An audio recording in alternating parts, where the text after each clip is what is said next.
ناظرین، پاکستانی سیاست میں 76 سالہ تاریخ میں ایک ایسا شخص سامنے آیا جس نے عوام کے ووٹ، عوام کی آواز اور عوام کی طاقت پر سیاست کر کے پاکستان کے تمام اشرافیہ کو ایک دفعہ حیران کر دیا ہے۔ حیران نہیں بلکہ پریشان بھی کر دیا ہے، کیونکہ اب وہی لوگ جو اس کو اناڑی کے نام سے جانتے تھے، جو اس کو یہ کہتے تھے کہ اس سے سیاست نہیں آتی، ان سب کو اس نے ایک ہی لائن میں کھڑے کر دیا اور ان لوگوں کو یہ کہنے پر مجبور کر دیا کہ اب ہم وہ کریں گے جو عوام چاہیں گے۔ اور وہ لوگ جو یہ جانتے تھے کہ الیکشن کا نام صرف اور صرف 3 سے 4 مہینے کی مشقت ہے اور پھر اس کے بعد 5 سال بیٹھ کر سکون سے آرام کرنا ہے، کھانا پینا ہے، پھر ہضم کرنا ہے، اور اس کے بعد آخرکار پھر 3 سے 4 مہینے کی ایک مشقت کرنی ہے، جلسے کرنے ہیں، لوگوں کو اکٹھا کرنا ہے اور اکٹھا کر کے ان لوگوں کو بے وقوف بنانا ہے، پاگل بنا کے ان سے ووٹ لینے ہیں اور دوبارہ ان پر حق حکمرانی لے کر نافذ ہو جانا ہے۔ لیکن عمران خان ایک ایسا شخص آیا جس نے عوام کی بات کی، عوام کا پرچار کیا اور عوام کے لیے اس نے مشقت شروع کی۔ یہ سفر اس کا بہت مشکل سفر تھا۔ اس سفر میں اس کو اپنی بات پہ ڈٹا رہنا پڑا، اسے اپنے سٹانس کو لوگوں کے سامنے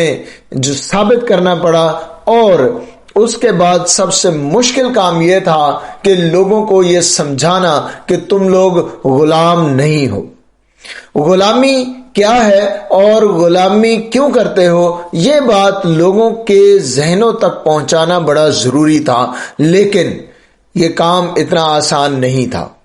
اس شخص نے 26 سے 27 سال تک محنت کی، صرف لوگوں کو یہ بتانے کے لیے کہ یہ زنجیر جو آپ نے پہنی ہوئی ہے یہ آپ کی طاقت سے بہت کمزور ہے، اور لوگوں کو یہ سمجھایا کہ ووٹ کی طاقت کیا ہے۔ 2013 میں وہ شخص اپوزیشن میں تھا اور پھر 2018 میں وہ حکومت میں آیا، لیکن حکومت اس کو اتنی کمزور ملی، وہی روایتی حکومت، کہ جس کے بعد اس کے لیے یہ مشکل تھا کہ وہ تمام تر پالیسیاں نافذ العمل کر سکے جو پالیسیز وہ سمجھتا تھا کہ عوام کے نفع کے لیے لاگو کی جانی چاہیے۔ اور پھر وہی ہوا، جیسے ہی اس نے اپنی ریبیلیس شو کی تو اس کو تخت سے اٹھا کر زندان میں ڈال دیا گیا، اور پھر ہم دیکھتے رہے کہ عوام نے کوشش کی، عوام نے شعور دکھایا، لیکن ابھی تک شعور کی اس منزل تک لوگ نہیں پہنچے تھے جس منزل کے لیے اس نے تگ و دو کی تھی۔ ایک سب سے بڑا فیکٹر یہ تھا کہ وہ لوگ جو ایک عرصہ دراز سے ان تمام تر پارٹیوں کے ساتھ جڑے ہوئے تھے، وہ ان سے بھی الگ ہونا بھی نہیں چاہتے تھے۔ ابھی عوام کی بہت سی تعداد جو ہے وہ اس کو اپنا جمہوری حق سمجھتے ہوئے انہی کنگ میکرز کو اپنا آقا سمجھتے رہے جو کہ ہمیشہ سے ان کو لوٹتے ہیں۔ اور پھر آخرکار 8 فروری 2024 آیا۔ 8 فروری سے پہلے جو کچھ ہوا وہ سب کے سامنے ہے، وہ ڈھکا چھپا نہیں ہے، اور اس تمام تر وقت میں لوگوں نے شعور کی منزلیں طے کی، اور وہ شعور کی منزلیں آخرکار انہیں یہ بتانے میں کامیاب ہو گئیں کہ تم لوگ آزاد ہو سکتے ہو،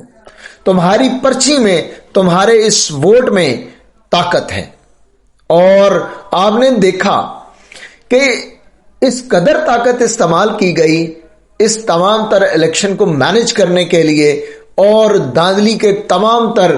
پوری دنیا کے ریکارڈ توڑ دیے گئے، لیکن عوام نے اس قدر اپنا حق رائے دہی استعمال کیا اور اپنے ووٹ کی طاقت کو استعمال کیا کہ لوگ پریشان ہو گئے، پوری دنیا حیران ہے، اور وہ شخص جیل میں بیٹھا مسکرا رہا ہے۔ اس کی نہ تو پلیٹیں گریں اور نہ ہی اس کو بلڈ پریشر ہائی ہوا، نہ اس کے دل کی شریانیں بند ہوئیں، اور نہ ہی اس کا دماغ کام کرنا چھوڑ گیا، بلکہ وہ پہلے سے زیادہ مضبوط ہوتا گیا۔ اس کے خاندان والے بھی کیسے عجیب لوگ ہیں جنہوں نے باہر آ کے یہ نہیں کہا کہ اس کو خدا کے لیے باہر بھیج دو، جنہوں نے جیل سے واپسی پر ملاقات کر کے آتے ہوئے یہ نہیں بتایا کہ اس کو 4 ہارٹ اٹیک آ چکے ہیں جن کا اسے خود بھی علم نہیں ہے، اور پھر ابھی تک ہم دیکھ رہے ہیں کہ وہ چٹان بنا ہوا ہے، وہ مضبوطی کی علامت بن چکا ہے، پروورب بن چکا ہے۔ میں یہ جانتا ہوں کہ آج سے 10 20 30 سال بعد جب شاید ہم اس دنیا میں ہوں یا نہ ہوں، ہمارے بچے، ہماری آنے والی نسلیں اس بات کا پرچار کریں گے، وہ اس بات کو محاورے کے طور پہ استعمال کریں گے، جو بات ہے عمران خان کی بات، جو نام ہے عمران خان کا نام۔ عمران خان ایک وہ پروورب بنے گا جو پوری دنیا میں جانا جائے گا، اور سلام ہے ان لوگوں کو جو اس کے ساتھ کھڑے رہے۔ ہم بھی اپنا حصہ ڈال رہے ہیں، ہمیں بھی پتا ہے کہ یہ بہت مشکل راستہ ہے، لیکن ہم اس میں لگے ہوئے ہیں، کوشش جاری ہے، دیکھتے ہیں آگے ہوتا ہے کیا۔